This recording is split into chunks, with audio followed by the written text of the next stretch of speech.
October 1944, Hürtgen Forest. Morning mist clung to the dark pines as Obergefreiter Klaus Bauer of the Wehrmacht pressed his back against a shattered oak trunk. His Kar 98K bolt-action rifle felt suddenly inadequate in his trembling hands. For 3 days, his company had been trading fire with American infantry across a ravine near Schmidt, and something was terribly wrong. The sound was what haunted him first. Not the crack of single shots he expected from enemy rifles, but a sustained, rhythmic thunder. Ping, ping, ping, ping, ping. 8 rounds in less than a second from a single American position. Then another. And another. The forest erupted with overlapping fire so rapid, so continuous, that Bauer's squad couldn't return accurate shots. By the time they worked their bolt actions, the Americans had already fired 3 more rounds. Unmöglich, whispered his squad leader, Feldwebel Ernst, crouched beside him. Impossible, they cannot all have machine guns. But they didn't need machine guns. They had something far more revolutionary, the M1 Garand semi-automatic rifle. And for German soldiers trained to expect one careful shot at a time, the shock of facing an entire infantry line firing 80 rounds per minute per man was nothing short of catastrophic. The M1 Garand represented a quantum leap in infantry warfare. While German, British, Japanese and Soviet troops still carried bolt-action rifles requiring manual cycling between each shot, American infantrymen wielded a gas-operated semi-automatic that fired as fast as they could pull the trigger. 8 rounds loaded in an en-bloc clip. No fumbling with bolts. No pause. Just aim, squeeze, relentless, accurate fire. The psychological impact was immediate and devastating. German soldiers who had fought confidently with their Kar 98K rifles, excellent weapons, accurate and reliable, suddenly found themselves outgunned by 5 to 1 inch raw volume of fire. One Wehrmacht veteran captured near Aachen admitted during interrogation, "We thought we faced a battalion of machine gunners. When we learned every American soldier carried such a rifle, we understood why our attacks failed." At Hürtgen Forest, the nightmare became reality.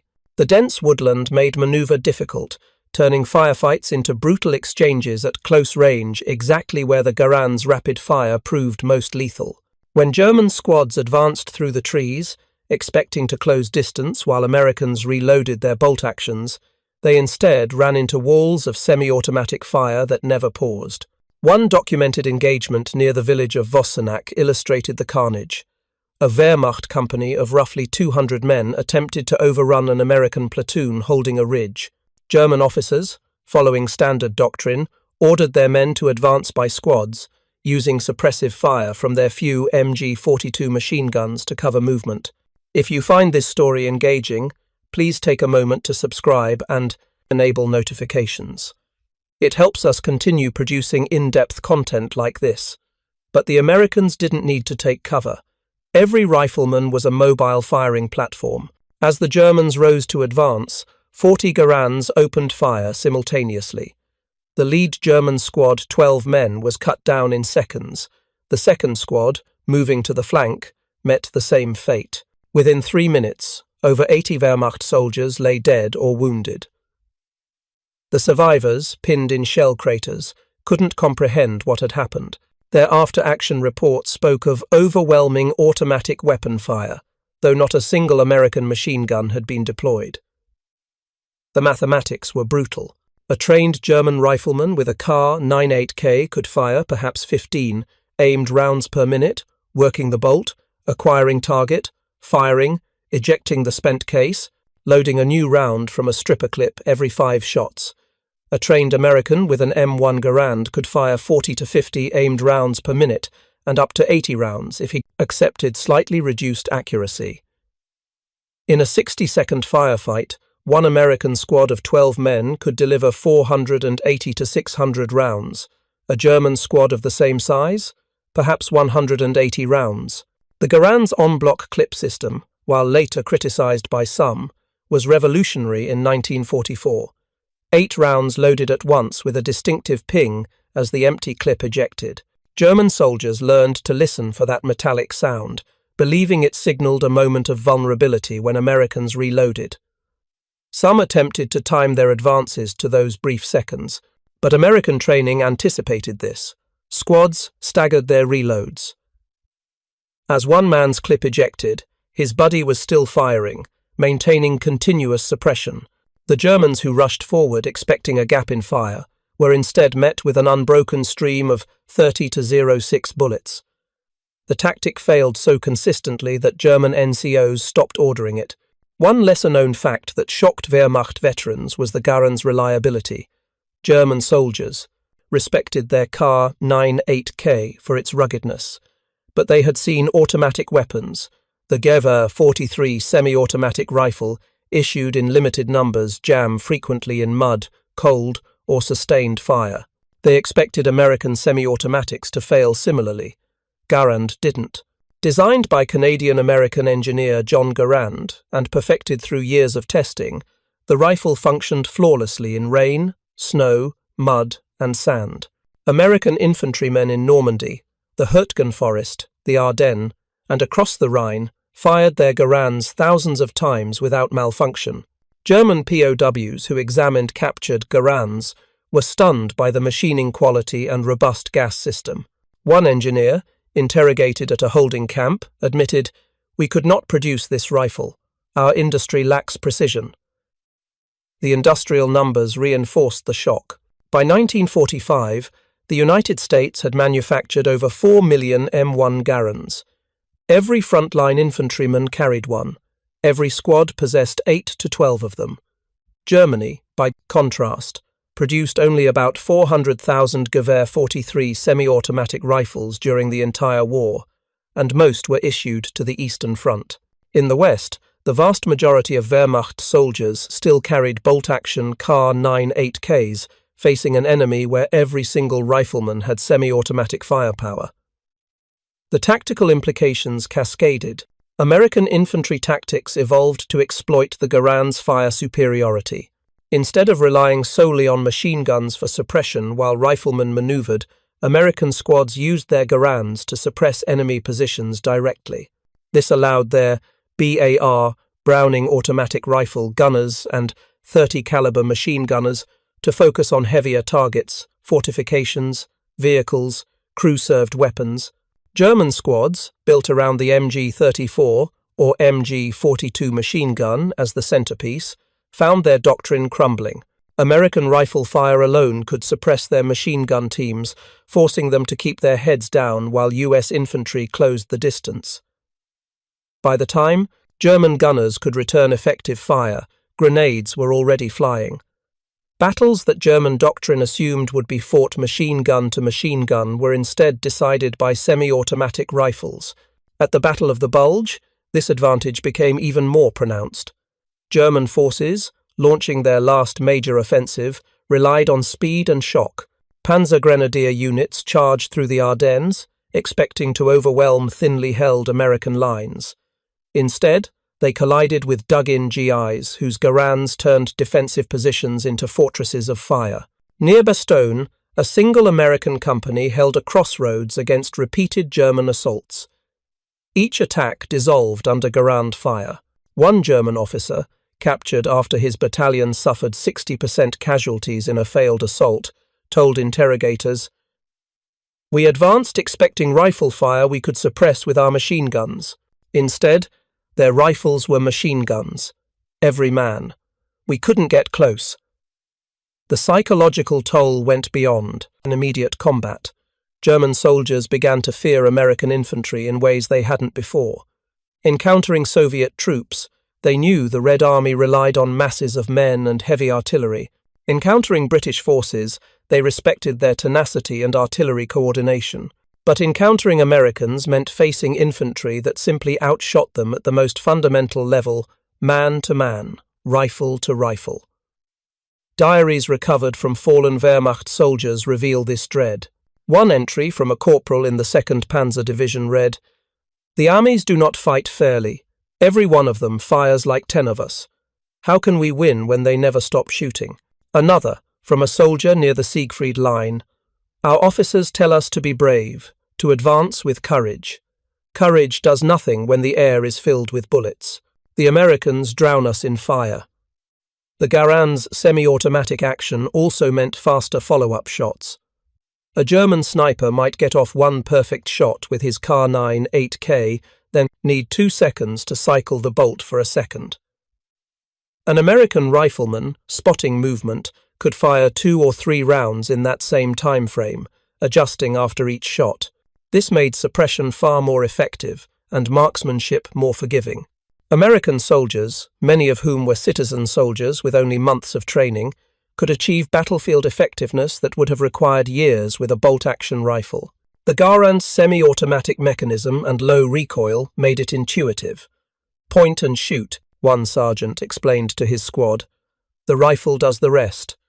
German professional soldiers, trained for years in marksmanship with their Kar-9 8Ks, found themselves outmatched by American farm boys and factory workers who had been in uniform for less than a year. Another overlooked detail: ammunition supply.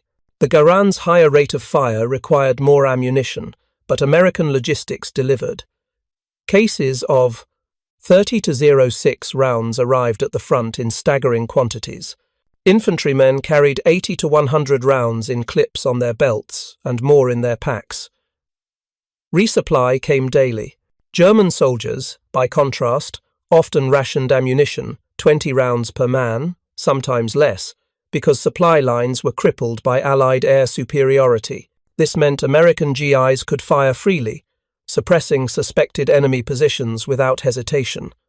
German soldiers had to choose their shots carefully, making every bullet count. In a firefight, this translated to Americans dominating the sound and fury of battle, while Germans tried desperately to find windows to return fire. General George S. Patton, never one for understatement, called the M1 Garand the greatest battle implement ever devised. That wasn't hyperbole for the Germans who faced it. They agreed, bitterly. Captured officers studying American tactics in POW camps concluded that the Garand alone accounted for much of the US infantry's effectiveness. "Take away their semi-automatic rifles," one Hauptmann wrote in a confiscated journal, "and we could fight them evenly." But the rifles weren't going away.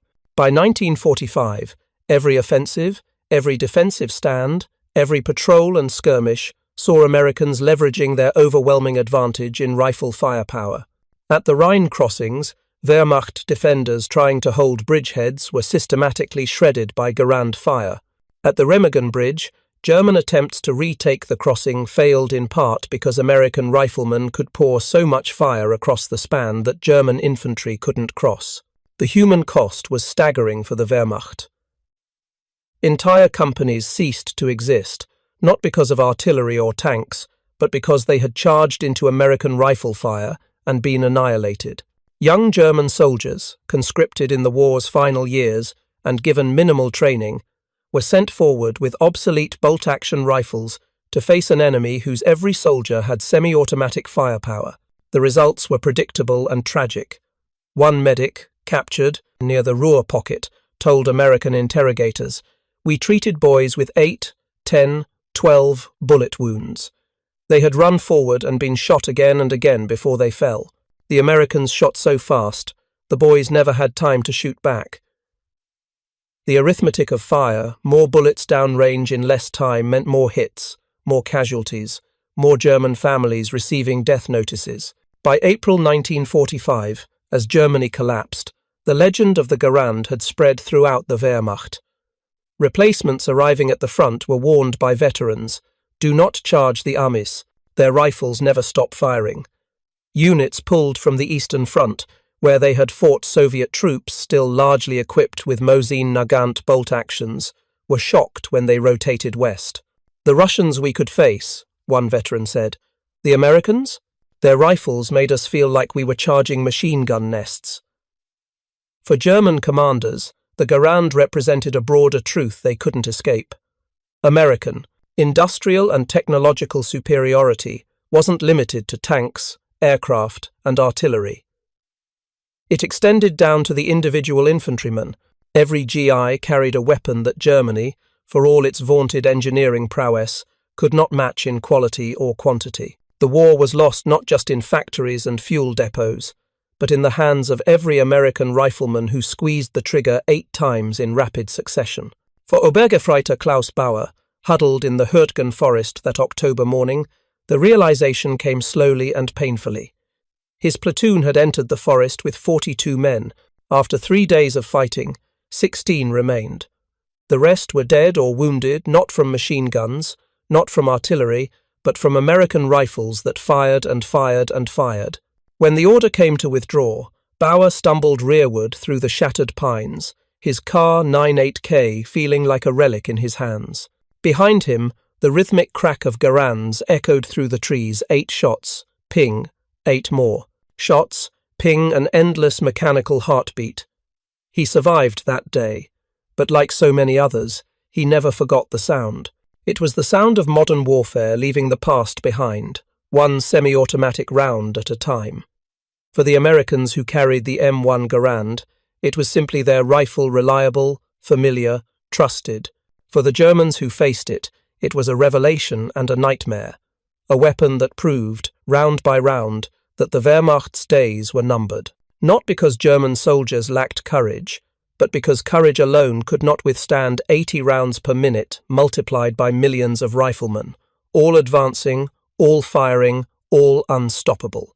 The strategic implications of the Garands' superiority rippled far beyond individual firefights. Wehrmacht tactical manuals, written in the 1,930 seconds, assumed rough parity in infantry firepower between opposing forces.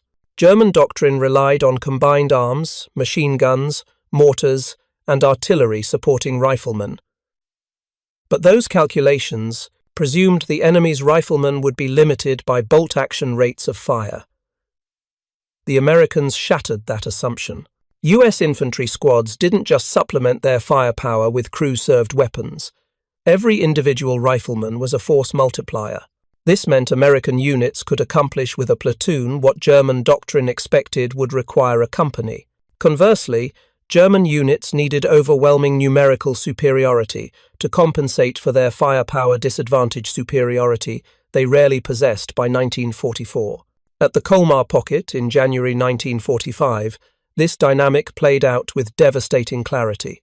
German forces, attempting to hold a bridgehead west of the Rhine, fortified villages, and fought building to building. American infantry, advancing through the snow-covered streets, used their Garands to devastating effect in urban combat. Room clearing, kicking down a door, and engaging multiple enemies in confined spaces had traditionally been a meat grinder, favouring defenders with submachine guns. But the Garands' 8-round capacity and semi-automatic fire made American riflemen nearly as effective as submachine gunners at close range, with far better accuracy at medium distances. German defenders, armed with Kar 98Ks, found themselves at a fatal disadvantage. By the time they cycled their bolts for a second shot, American GIs had already fired 3 or 4 rounds. One Wehrmacht lieutenant, defending a farmhouse near Jebsheim, watched his entire squad get wiped out in under 15 seconds when Americans breached the ground floor. They came through the door shooting, he recalled, after being captured with severe wounds. My men fired once, maybe twice. The Amis fired continuously. It was over before we could think. The Garands' effectiveness wasn't just about raw firepower, it was about tempo. In military terms, tempo refers to the speed at which a force can observe, decide, and act. The Garand accelerated American infantry tempo dramatically. Spotting an enemy position, an American rifleman could engage immediately and continuously, suppressing the threat while his squad maneuvered. A German rifleman, after firing his first shot, had to cycle his bolt before firing again, a break in tempo that gave the enemy time to react. This tempo advantage cascaded through engagements. American squads could suppress multiple German positions simultaneously, their combined Garand fire creating zones that German troops simply could not operate in. Meanwhile, German squads, built around 1 or 2 machine guns, could only suppress a single area at a time. If their machine gun was knocked out, and American Garand fire often accomplished this quickly, the squad's suppressive capability collapsed entirely. German after-action reports from late 1944 and early 1945 repeatedly mention this problem. One divisional commander wrote, "Our squads lose cohesion under American rifle fire. The suppression is so complete that our soldiers cannot raise their heads to identify targets. By the time our machine gunner attempts to return fire, American infantry has flanked our position." The Garand also changed American infantry doctrine in subtle but important ways. U.S. Army training emphasized fire and maneuver one element suppressing while another moved. With the Garand, the fire element became far more effective. A single fire team of 4 men with Garands could put out 160 to 320 rounds per minute, enough to keep an entire German squad pinned while the maneuver element closed. German doctrine, in contrast, relied on the machine gun team to provide suppression while riflemen maneuvered. This meant a single casualty, the machine gunner, could paralyze an entire German squad's tactical capability. American squads, with every man carrying semi-automatic firepower, were far more resilient. Losing 1 or 2 riflemen barely diminished the squad's fire volume. At the Siegfried Line, this resilience became apparent. German pillboxes and bunkers, designed to withstand artillery, proved vulnerable to coordinated infantry assault when Americans could suppress firing ports with massed Garand fire. While some GIs poured rounds into the bunker slits, forcing defenders to take cover, others moved forward with satchel charges or bazookas. One bunker complex near Aachen, manned by 30 Wehrmacht soldiers with interlocking fields of fire, fell to a single American platoon in 20 minutes. The German commander, captured alive, was incredulous. "We had machine guns, concrete, and reinforced positions. You should have needed artillery and tanks. How did your infantry alone take us?" The American lieutenant simply replied, "Garands." Another factor compounding German shock was the Garand's effective range. The .30-06 cartridge it fired was powerful and accurate, out to 500 yards in skilled hands, 800 yards for exceptional marksmen. German soldiers, knowing American rifles were semi-automatic, assumed they sacrificed range and accuracy for rate of fire, a trade-off seen in many automatic weapons. They were wrong. The Garand was as accurate as the Kar 8K at typical infantry engagement ranges, 300 to 400 yards, and its semi-automatic action actually aided accuracy for follow-up shots. Recoil was manageable, sights were intuitive, and the rifle returned to near its original point of aim after each shot. German marksmen, who prided themselves on precision with their bolt actions, found themselves outshot by American riflemen who could adjust for misses and fire again before the target moved. In the Vosges Mountains, where long-range engagements were common across valleys and ridgelines, Wehrmacht units expected their marksmanship training to give them an edge. Instead, American GIs using Garands dominated the long-range duels. One German oberst, commanding a mountain infantry regiment, noted bitterly, "We trained our men for years to shoot accurately at 600 meters. The Americans train for months, yet their rifles allow them to fire 3 times for every shot we take. Skill cannot overcome such odds." The industrial story behind the Garand deepened German despair.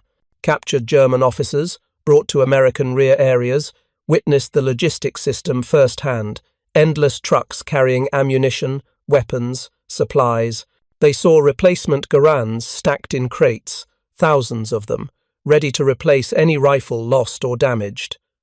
They saw armourers repairing rifles with standardized parts that fit any weapon. German logistics, by contrast, was collapsing. Factories bombed, supply lines severed, fuel scarce. The Gewehr 43 semi-automatic rifle, when it broke, often couldn't be repaired because parts weren't available. Units withdrew from battle not because they were defeated tactically, but because they had no ammunition, no food, no replacements. American units, even in heavy combat, never seemed to run short. One German logistics officer, captured during the Ruhr encirclement, told his interrogators, "We calculated that you would exhaust your ammunition, given how much you fire. But the ammunition never stops coming. You have more bullets than we have soldiers." It is a different kind of war, one we cannot fight. The psychological impact of facing Garand-equipped infantry extended beyond frontline combat troops. German rear area units, supply personnel, headquarters staff, artillery crews heard the stories from survivors. The American riflemen acquired an almost mythical status. Unstoppable, firing endlessly, never missing. This reputation sapped morale even before units reached the front. If you find this story engaging, please take a moment to subscribe and enable notifications. It helps us continue producing in-depth content like this. Green German replacements, already demoralized by Allied air superiority and the looming sense of defeat, arrived at the front terrified of American infantry. Veterans tried to prepare them. Stay low. Do not expose yourself. When the Americans attack, their rifles will sound like machine guns. For young soldiers already shaken, this was hardly reassuring. Some German units attempted tactical adaptations. They tried to extend engagement ranges beyond 600 meters, where their bolt-action accuracy might give them an edge. But American artillery and air support made static, long-range positions untenable. They tried infiltration tactics at night, closing to within grenade range before Americans could bring their Garands to bear. But American night defensive fire, flares and alert sentries often detected infiltrators, and the Garands' rapid fire proved just as devastating in darkness. Other units tried to capture Garands and use them against American forces. Wehrmacht soldiers who picked up fallen American rifles were often shocked by their quality and immediately sought to keep them. German officers generally prohibited this. Captured rifles meant ammunition resupply problems, but individual soldiers still hoarded Garands when possible. After the war, German veterans writing memoirs universally mentioned the M1 Garand as one of the defining weapons they faced. Not the Sherman tank, not the P-51 Mustang, not even the feared American artillery, but the rifle carried by every single American infantryman. Its psychological impact was proportional to its ubiquity. You might not encounter a tank or see a fighter plane, but if you fought Americans, you always faced the Garand. One particularly telling anecdote comes from a Wehrmacht veteran interviewed in the 1970 seconds. Asked what single weapon he feared most during the war, he didn't hesitate. The American rifle, the semi-automatic. When we heard that sound, crack, crack, crack, crack, crack so fast, so many at once, we knew we were in trouble. It meant the Americans were confident, they were attacking, and we would have to retreat or die.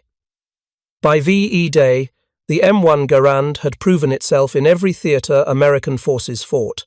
In the Pacific, it gave GIs an edge over Japanese soldiers still armed with Arisaka bolt actions. In Italy, it helped American infantry grind through German mountain defences. In France and Germany, it was the constant companion of the infantryman, firing relentlessly from Normandy to the Elbe. For the Germans who survived, the memory of that sound, the rapid, rhythmic crack of dozens of Garands firing in unison, never faded. It was the sound of technological superiority, industrial might, and the future of warfare arriving all at once. It was the sound of their defeat, measured 8 rounds at a time. Private Klaus Bauer lived through the war. He was captured near the Rhine in March 1945, his unit surrounded and out of ammunition. In the POW camp, he wrote letters home that American censors later archived. In one, he wrote simply, "Their rifles never stopped shooting. Ours could not keep up. That is why we lost." Decades later, historians would debate strategy, leadership, resources, morale. But for the soldiers who were there, in the Hürtgen Forest, in the Ardennes, along the Rhine, the answer was simpler and more immediate. The Americans had better rifles, and in infantry combat, where wars are ultimately decided, that made all the difference. The M1 Garand didn't win World War II alone. No single weapon ever does. But it gave American infantrymen a decisive edge at the most basic, brutal level of warfare, man against man, rifle against rifle. And for German soldiers armed with bolt actions facing an enemy where every man had semi-automatic firepower, that edge might as well have been an abyss. Garand's impact extended beyond the immediate tactical battlefield into the realm of doctrine, training, and even post-war military thinking. For the German military establishment, the rifle represented a painful lesson in the cost of technological conservatism. German small arms development in the interwar period had focused on other priorities. The Wehrmacht had invested heavily in machine gun development. The MG-34 and later the MG-42 were arguably the finest general-purpose machine guns of the war. They had pioneered assault rifle concepts with the Sate G-44, but they had fundamentally underestimated the value of equipping every infantryman with semi-automatic capability. This wasn't due to lack of awareness. German engineers had studied semi-automatic rifle designs since the 1932. The Gewehr 41 and later Gewehr 43 were direct responses to encountering Soviet SVT-40 semi-automatic rifles on the Eastern Front. But production priorities, resource constraints, and a lingering belief that bolt-action rifles were sufficient for infantry meant semi-automatics remained specialist weapons, issued in limited numbers primarily to designated marksmen and NCOs. The Americans, by contrast, had made a strategic decision in the late 1932 to equip their entire military with semi-automatic rifles. It was an enormous industrial and logistical commitment, one that required retooling, factories, training armourers, redesigning ammunition supply chains, and rewriting doctrine. The decision was controversial, even within the US military establishment. Some traditionalists argued that semi-automatic fire would encourage soldiers to waste ammunition. They were proven catastrophically wrong. American soldiers didn't waste ammunition, they dominated firefights. The additional logistics burden of supplying more rounds was more than offset by the tactical advantage gained.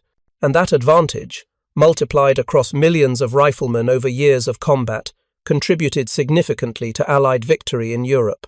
For German soldiers who survived the war and later reflected on their experiences, the Garand often featured prominently in their analysis of why Germany lost.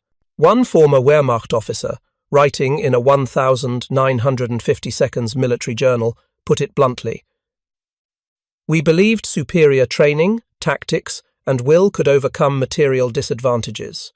The American semi-automatic rifle proved us wrong. Their average soldier, with months of training, could outshoot our veterans because his weapon was simply better. We learned too late that in modern war, technology trumps tradition." This realization was particularly bitter for the German military, which had prided itself on tactical excellence and professional soldiership. The idea that American citizen soldiers, men conscripted from civilian life with minimal training, could defeat German professionals was humiliating. But the Garand made it possible. It democratized firepower, allowing relatively inexperienced troops to achieve effectiveness that would have required years of training with a bolt-action rifle. The weapon's influence extended into the immediate post-war period.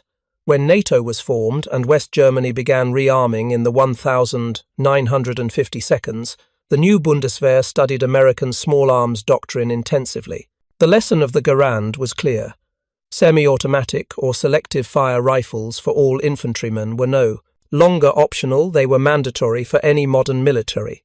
The Soviet Union, which had fielded the semi-automatic SVT 40 inches limited numbers during World War II, also learned from observing American success with universal semi-automatic issue. Post-war Soviet doctrine emphasized equipping every soldier with the SKS semi-automatic carbine and later the AK-47 assault rifle.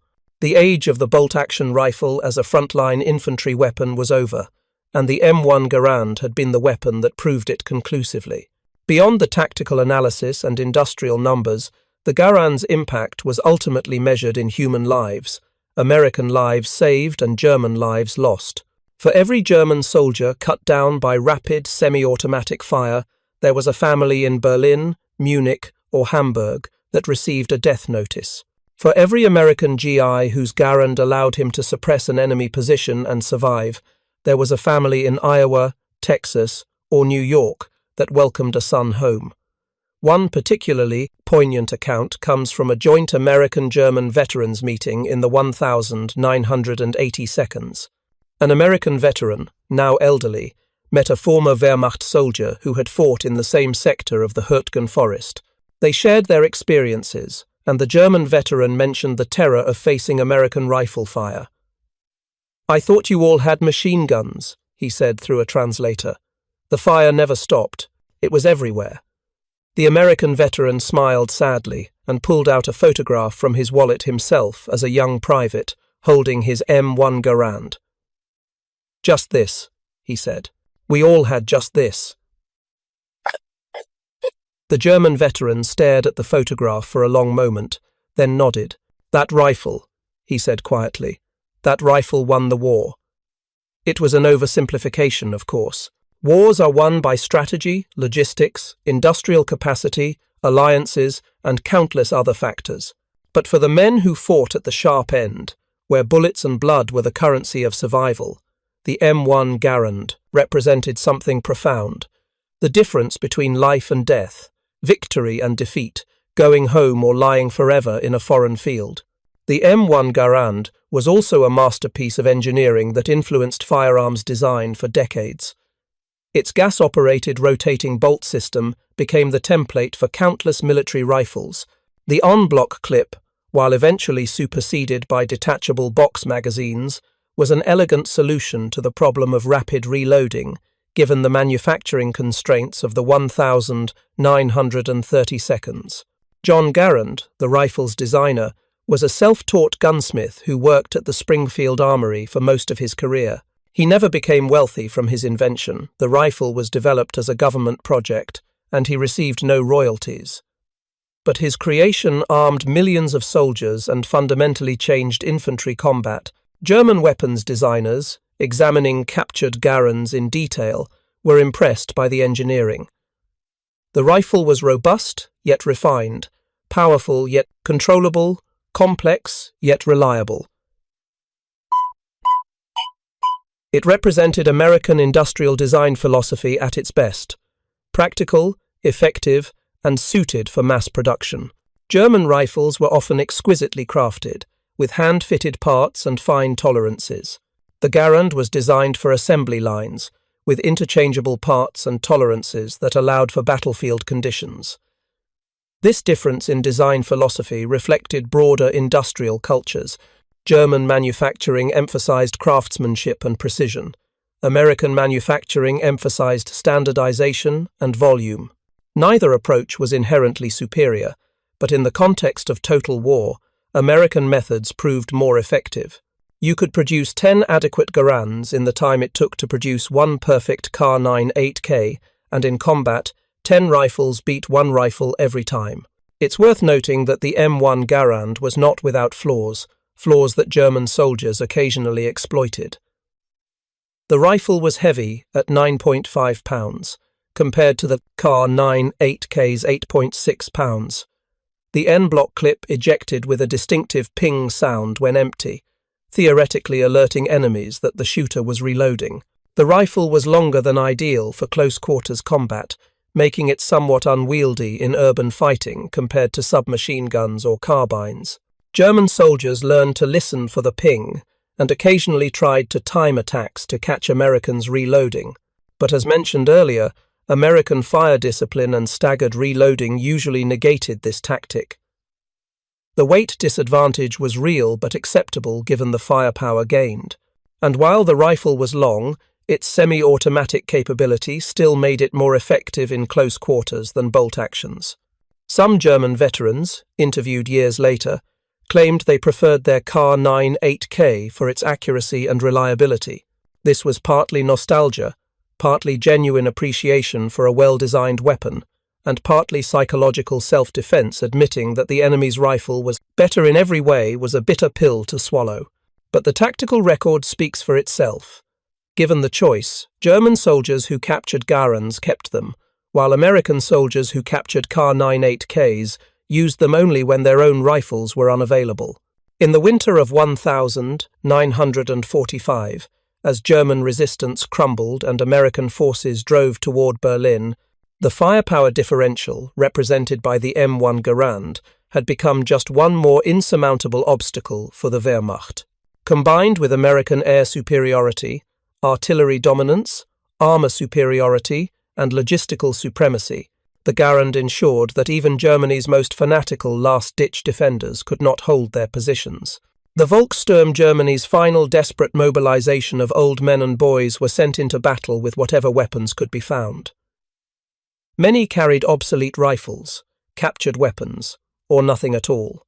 Facing them were American teenagers with M1 Garands, backed by the full weight of American industrial power. The encounters were brief and one-sided. One American sergeant, advancing through a German village in April 1945, described shooting at Volkssturm defenders.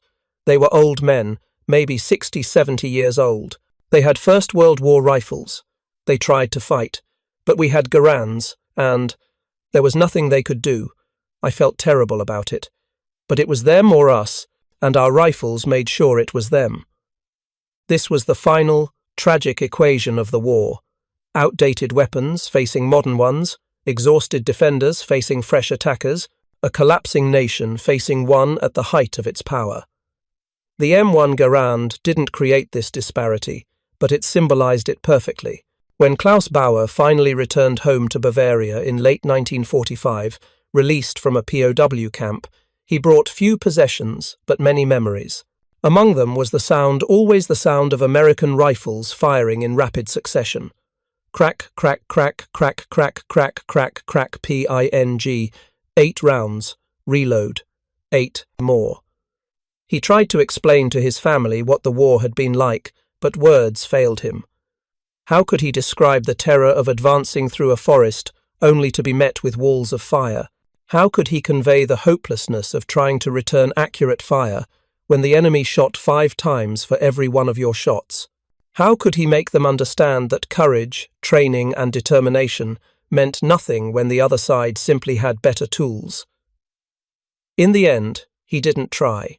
Like millions of other German veterans, he buried his memories and tried to rebuild his life. But on quiet nights, when a door slammed or a car backfired, he would flinch, and for just a moment, he was back in the Hürtgen Forest, hearing the sound of M1 Garands firing from the tree line, knowing that his car 98K could never answer them fast enough. The M1 Garand didn't win World War II, but it won thousands of small battles, firefights in forests, skirmishes in villages, assaults on hills that collectively added up to victory. It gave American infantrymen a decisive advantage at the most fundamental level of combat, and for German soldiers who faced it, the rifle became a symbol of everything that had gone wrong: American industrial might, technological innovation, and the Wehrmacht's fatal underestimation of both. General Patton called it the greatest battle implement ever devised. German soldiers who faced it would have agreed reluctantly, bitterly, but honestly. It was the rifle that changed warfare, one 8-round clip at a time, and its legacy echoes through every modern military rifle designed since, a testament to the power of giving every soldier, not just specialists, the ability to dominate a firefight. For the Americans who carried it, the M1 Garand was faithful, reliable, and life-saving. For the Germans who faced it, it was the sound of their defeat, rapid, relentless, and ultimately unstoppable. Thank you for watching. For more detailed historical breakdowns, check out the other videos on your screen now, and don't forget to subscribe.